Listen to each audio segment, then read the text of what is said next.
भगवन्त इन्द्र महिता सिद्धाश्च सिद्धीश्वरा आचार्या जिन शासनोन्नतिकरा पूज्या उपाध्यायका श्री सिद्धांत सुपाठका मुनिवरा रत्नत्रयाराधका पंचैते परमेष्ठिनः प्रतिदिनं कुर्वन्तु ते मङ्गलम् श्रीमन्नम्रसुरासुरेन्द्रमुकुट प्रद्योतरत्नप्रभा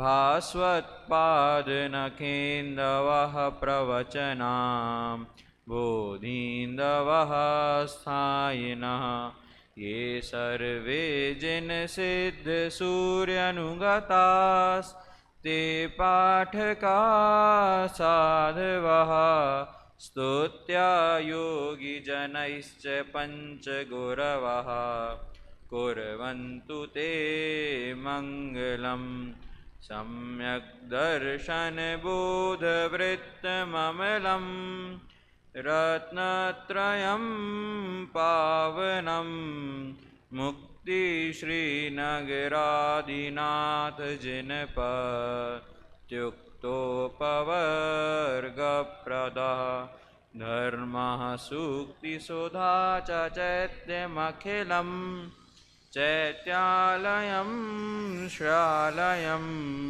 पुरुक्तं च त्रिविधं चतुर्विधममी कुर्वन्तु ते मंगलम।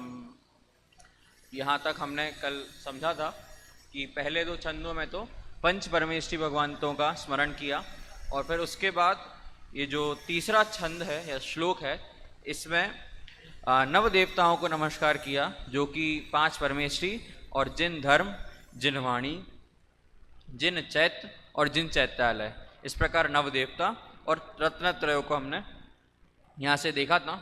अब हम अपने चौथे छंद के ऊपर चलते हैं। चौथे छंद में 63 शिलाका पुरुष जो होते हैं उनका वर्णन है, उनका स्मरण किया गया है। अब 63 शिलाका पुरुषों में कौन आते हैं तो उसमें 24 तीर्थंकर, 12 चक्रवर्ती, 9 नारायण, 9 प्रतिनारायण और 9 बलभद्र। अब इनसे हमारा कल्याण कैसे होगा, इनसे हमारा मंगल कैसे होगा, क्योंकि हम हर छंद में क्या कह रहे हैं, कुर्वन्तु मे मंगलम कुर्वन्तु नो मंगलम, कि ये मेरा या ये हमारा मंगल करें। तो वे 63 शिलाका पुरुष हमारा मंगल कैसे कर सकते हैं। हमने तो देखा भी है कि जो नारायण और प्रतिनारायण होते हैं ये बराबर नरक ही जाते हैं।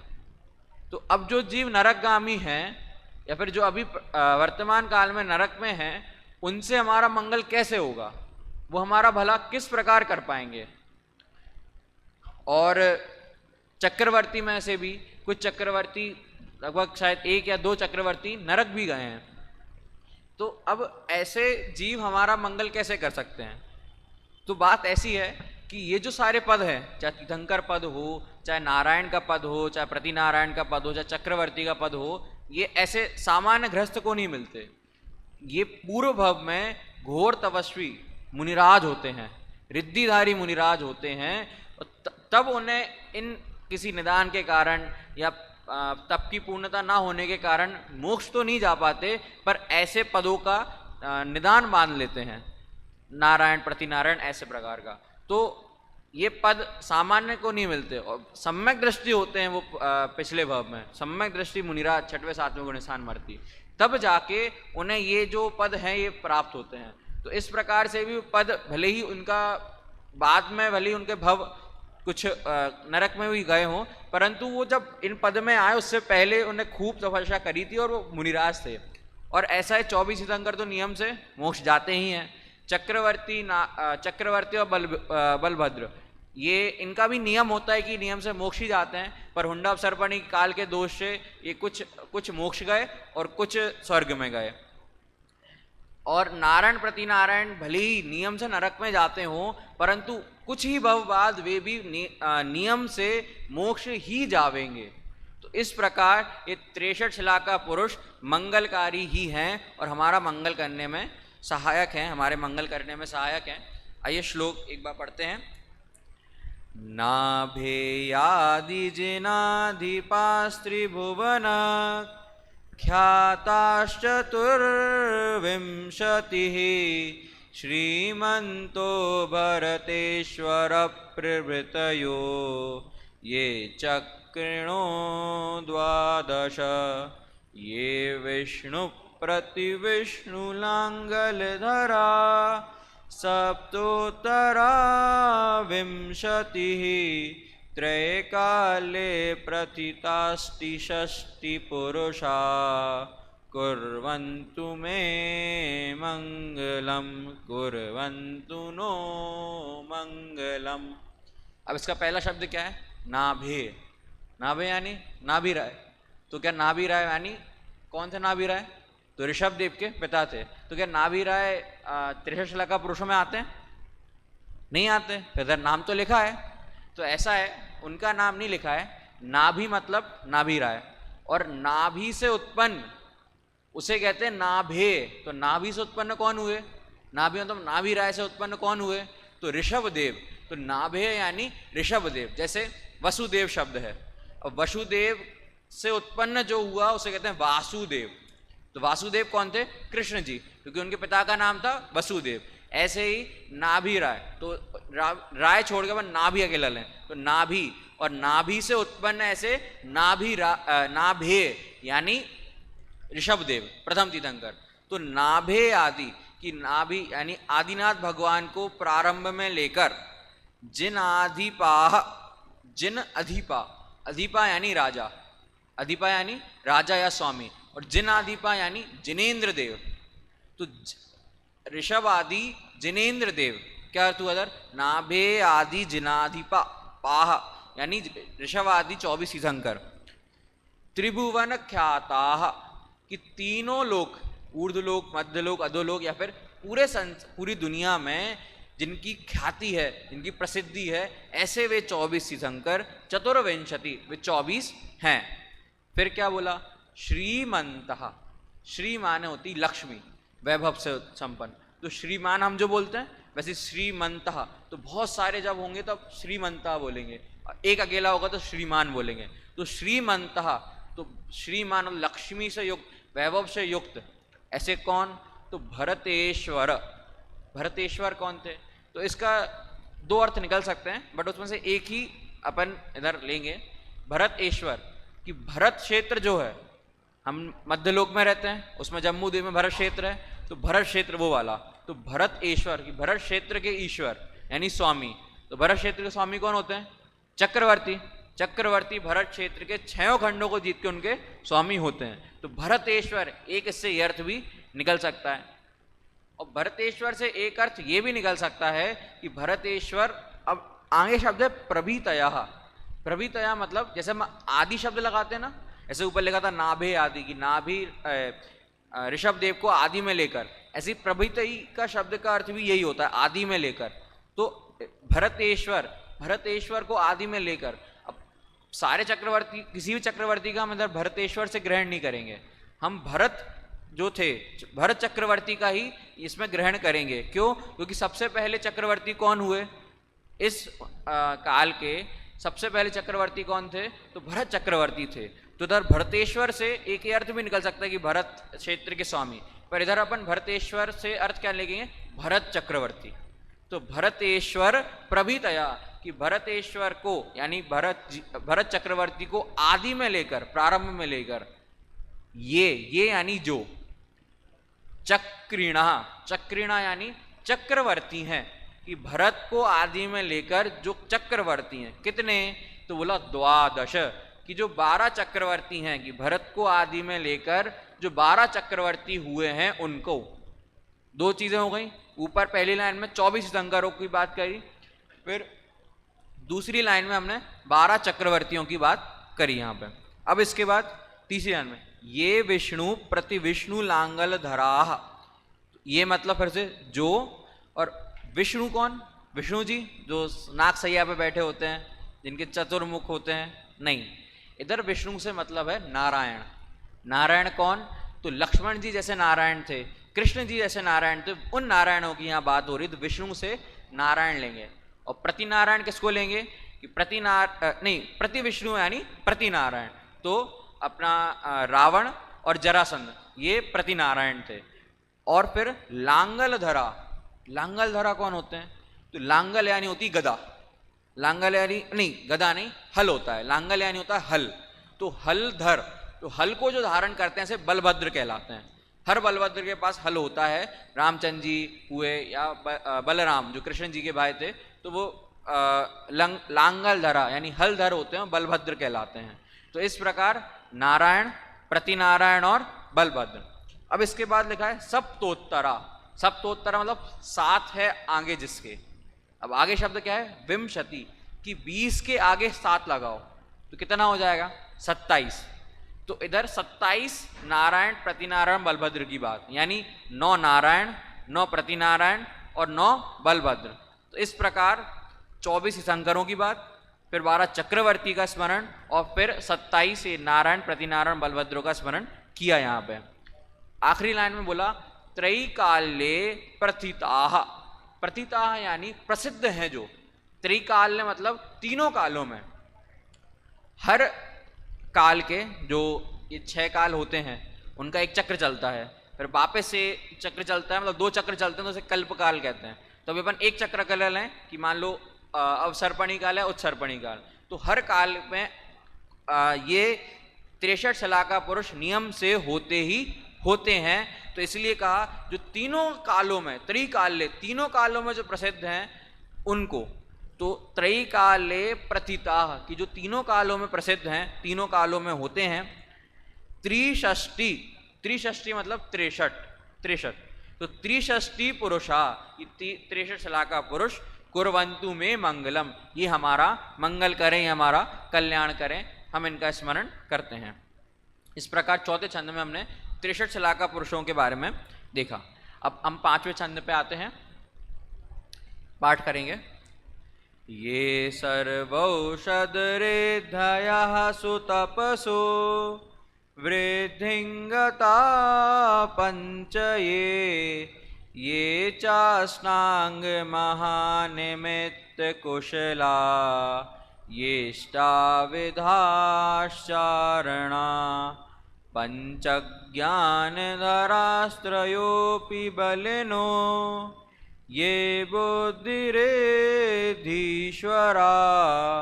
सप्तैते सकलार्चिता गणभृताः कुर्वन्तु ते मंगलम, कुर्वन्तु नो मंगलम।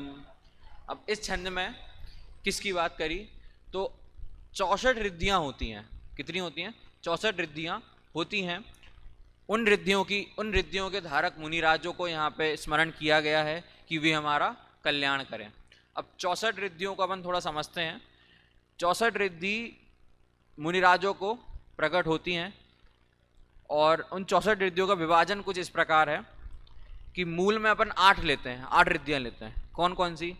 बुद्धि रिद्धि, विक्रिया रिद्धि, क्रिया रिद्धि, तप रिद्धि, बल रिद्धि, औषधि रिद्धि, रस रिद्धि और क्षेत्र रिद्धि।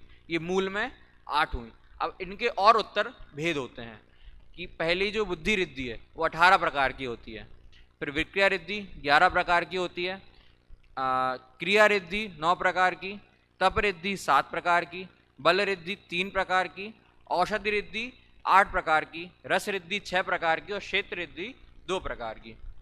अब इन सारी रिद्धियों का नाम स्मरण एक इतने छंद में तो हो नहीं सकता, तो कुछ की बात यहाँ करी गई है। तो अपन देखते हैं कितनों की बात यहाँ करी है। सबसे पहले क्या कहते हैं? ये सर्वौषध रिद्धयः सुतपसो वृद्धिंगता पंचये। इस लाइन में 2 चीज़ों की बात करी है। सर्वौषध रिद्धया, ये सर्वौषधि रिद्धि होती है। 64 रिद्धियों में से जो औषधि रिद्धि है उसके 8 प्रकारों में से एक रिद्धि होती है सर्वौषध रिद्धि। अब सर्वौषध रिद्धि का क्या महत्व है कि जिन मुनिराज को ये रिद्धि अगर प्रकट है तो उनके शरीर से अगर उनने कोई जल भी छीन लिया उनने हाथ में जल ले लिया और कोई बीमार पुरुष था उसके ऊपर छिड़क दिया, या फिर उसका उस व्यक्ति ने सेवन किया, तो उसका जो रोग है वो तुरंत ही नष्ट हो जाएगा। और उनके आसपास का जो वातावरण होगा मुनिराज के, जिनको रिद्धि प्रकट है, वो अपने आप सुगम हो जाएगा। जो भी अगर कुछ दुर्गम हुआ होगा उसमें, या कुछ भी अगर व्याधि वगैरह होगी, तो उनकी शरीर के स्पर्श जो वायु जा रही है वो वायु पवित्र हो जाती है और आसपास का पूरा सब कुछ पवित्र हो जाता है। इस प्रकार की कुछ ये सर्वौषध रिद्धि थी। तो ये सर्वौषध रिद्धया, कि जो इस सर्वौषधि रिद्धि के स्वामी हैं। फिर क्या बोला? सुतपसा, सु यानी उत्कृष्ट और तपसा यानी तप के द्वारा, कि उत्कृष्ट तप के द्वारा वृद्धिंगता, वृद्धि को प्राप्त, पंचये, पांचये। अब अगर अपन देखें कि जो तप रिद्धि है वो वैसे तो 7 प्रकार की है, अब इधर 5 लिखा है। सुतपसा वृद्धिंगता पंचये, कि 5 प्रकार की जो सुतप रिद्धि है वो वृद्धिंगत, मतलब 5 प्रकार से जो तप रिद्धि है वो वृद्धि को प्राप्त होती है। बट मूल में तो 7 ही है। तो हम इधर 5 का ग्रहण किसका करें? तो हम इधर 5 से चारित्रों का ग्रहण कर सकते हैं। तो सामायिक, छेदोपस्थापना, जो 5 प्रकार के चारित्र हैं, तो वो भी तप ही है एक तरीके से। तो उन 5 चारित्रों की बात यहाँ करी है कि उत्कृष्ट तप के द्वारा वो 5 चारित्र वृद्धि को प्राप्त होते हैं। वृद्धिंगता, वृद्धि को प्राप्त, गता यानी गए हुए नहीं, इधर गता प्राप्त अर्थ में है। तो वृद्धि को प्राप्त हुए, जो 5 चारित्र वो वृद्धि को प्राप्त हुए। इस प्रकार वो 5 चारित्रों की यहाँ बात करी गई। अब अगली लाइन में ये चाष्टांग महानिमित्त कुशला। अब कुछ निमित्त ज्ञान होते हैं। निमित्त ज्ञान क्या होते हैं?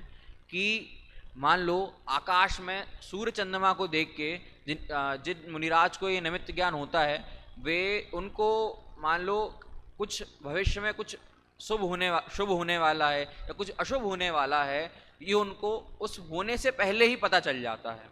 अब कैसे पता चलता है?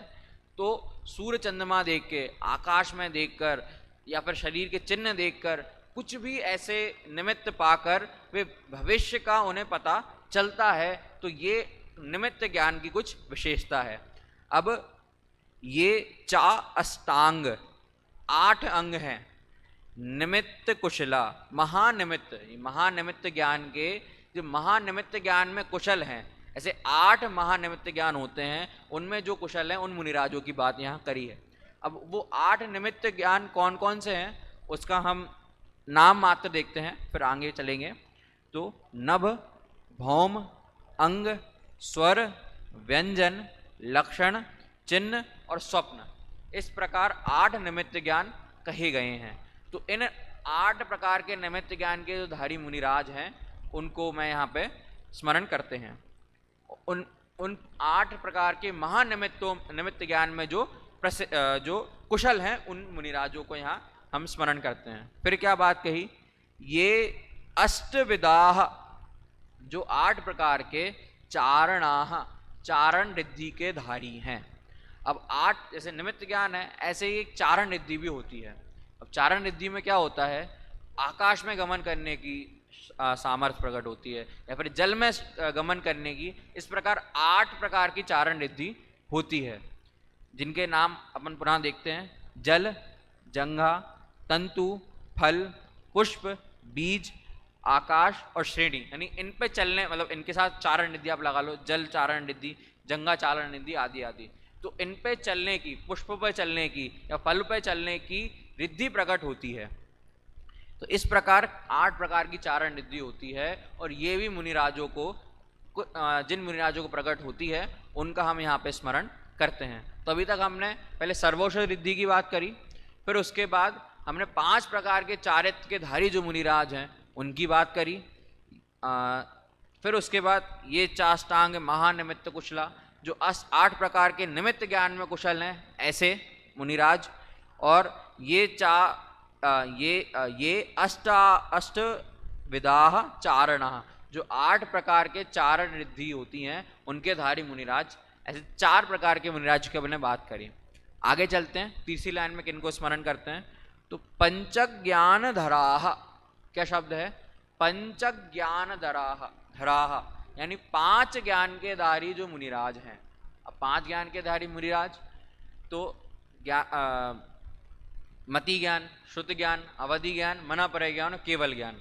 अब इसमें से 64 रिद्धि के अगर अपन देखें तो 64 रिद्धियों में भी ये 5 ज्ञान होते हैं, जिसमें से अगर हम केवल ज्ञान रिद्धि को हटा दें तो बाकी जो 63 रिद्धियां बची ये गणधर देव को प्रकट होती हैं, और सिर्फ केवली भगवान को ये केवल ज्ञान रिद्धि जो आखिरी रिद्धि है उस प्रकार 64 रिद्धियां पूर्ण प्रकट होती हैं।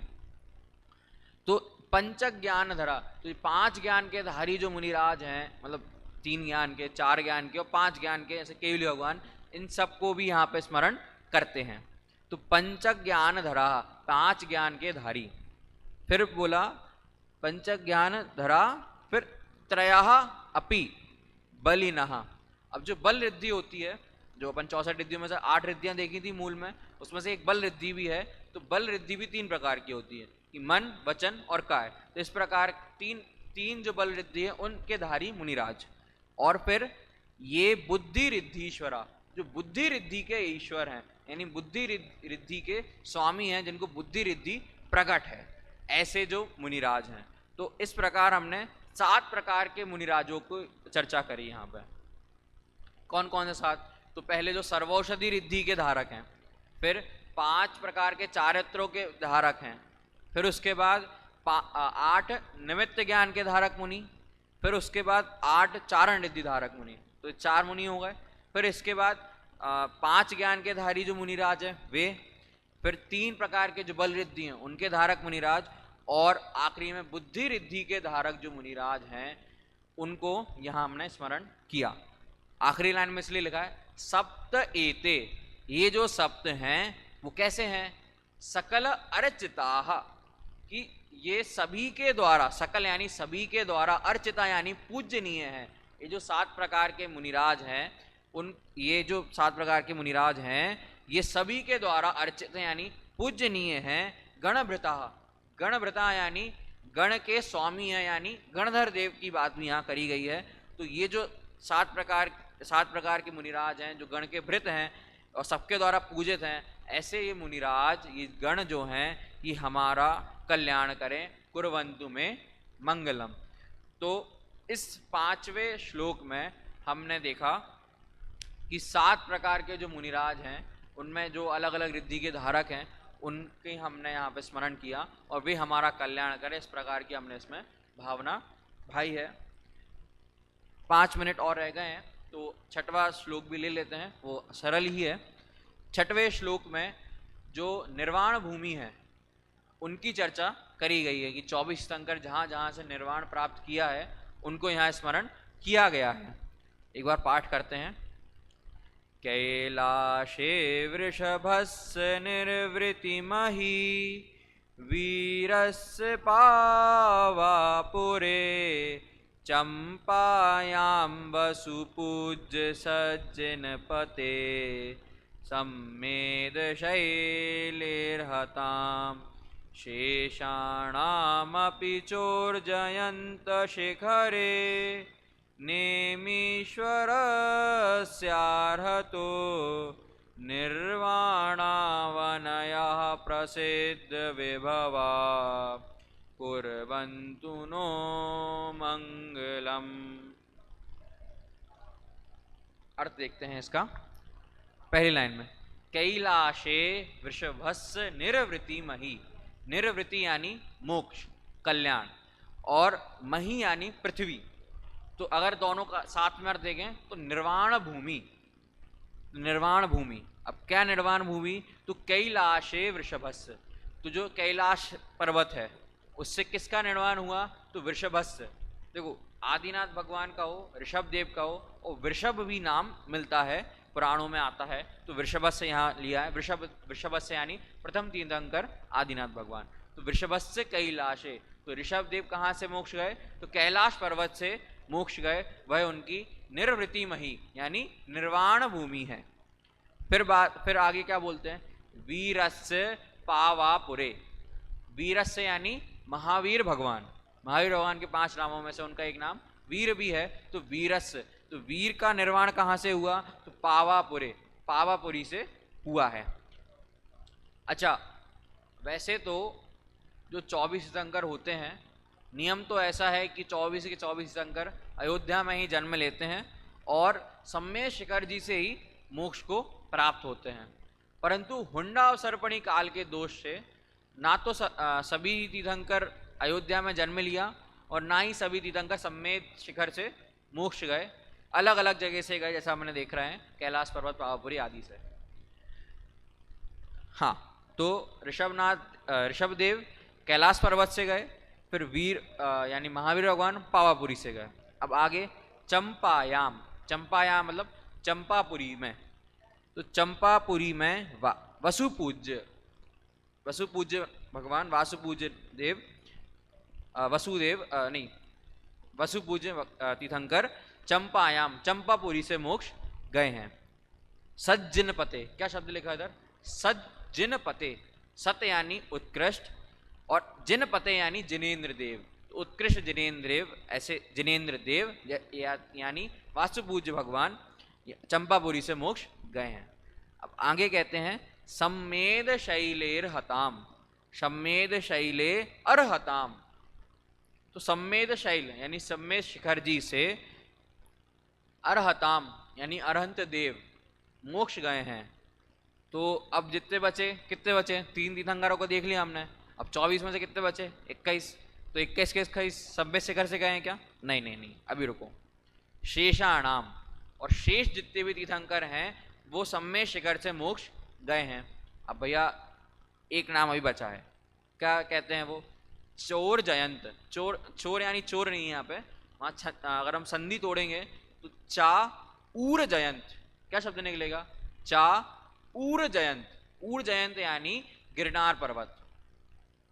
एक रेवत शब्द भी आता है, वो भी गिरनार पर्वत के ही लिए आता है। इधर ऊर जयंत पर्वत शिखर यानी पर्वत की बात करी गई है, वो भी गिरनार पर्वत का ही डिनोट किया है इधर। तो ऊर जयंत शिखरे, तो ऊर जयंत यानी गिरनार जी से नेमीश्वरस्य अर्हतः, तो नेमीश्वर यानी नेमीनाथ भगवान का गिरनार पर्वत से निर्वाण हुआ है। इस प्रकार कितनी निर्वाण भूमियाँ हुई? तो 5 कुल निर्वाण भूमियाँ हुई। तो एक सम्मेद शिखर, कैलाश पर्वत, अपना पावापुरी, चंपापुरी और गिरनार जी, इस प्रकार 5 हमने यहाँ निर्वाण भूमि देखी। निर्वाणा अवनयः, निर्वाणावनया लिखा है, उसका अगर संधि विच्छेद करेंगे तो निर्वाण अवनी, अब उसमें बहुवचन तो निर्वाण भूमियाँ, तो अवनी मतलब होता है भूमि। तो ये सारी जो निर्वाण भूमि है ये प्रसिद्ध हैं और विभव मतलब ऐश्वर्य से युक्त हैं। तो ऐश्वर्य से युक्त ये प्रसिद्ध हैं, कि हमें प्रसिद्ध हैं यानी सभी को ज्ञात हैं और ख्याति को प्राप्त हैं। इस प्रकार ये जो 5 निर्वाण भूमि हैं इनको मैं नमस्कार करता हूँ, इनका मैं स्मरण करता हूँ और ये मेरे कल्याण करने में निमित्त हूँ। अब ये मेरा मंगल करें, ये तो सिर्फ औपचारिक भाषा है, वास्तव में तो हम अपने आदर भाव से, पूज्य भाव से उन्हें प्रणाम करते हैं, उनका स्मरण करते हैं। वास्तव में ना तो नव देवता, ना 63 शलाका पुरुष, ना चारण जो रिद्धिधारी मुनिराज हैं वे, और ना ही ये तीर्थ क्षेत्र हमारा वास्तव में कोई आके भला नहीं करने वाले हैं, परंतु चूंकि ये प्रसिद्ध क्षेत्र हैं, तीर्थ क्षेत्र हैं और महिमा है इनकी, इधर से कुछ उत्कृष्ट कार्य हुए हैं या इन्होंने कुछ उत्कृष्ट कार्य किए हैं, इसलिए हम इनका स्मरण करते हैं प्रतिदिन। इस प्रकार हमने चौथे, 5वें और 6ठे छंद का अर्थ देखा। 3 छंद और बचे हैं, उनका फिर कभी अपन यहाँ से अर्थ देखेंगे। अभी के लिए यही बात विराम करते हैं।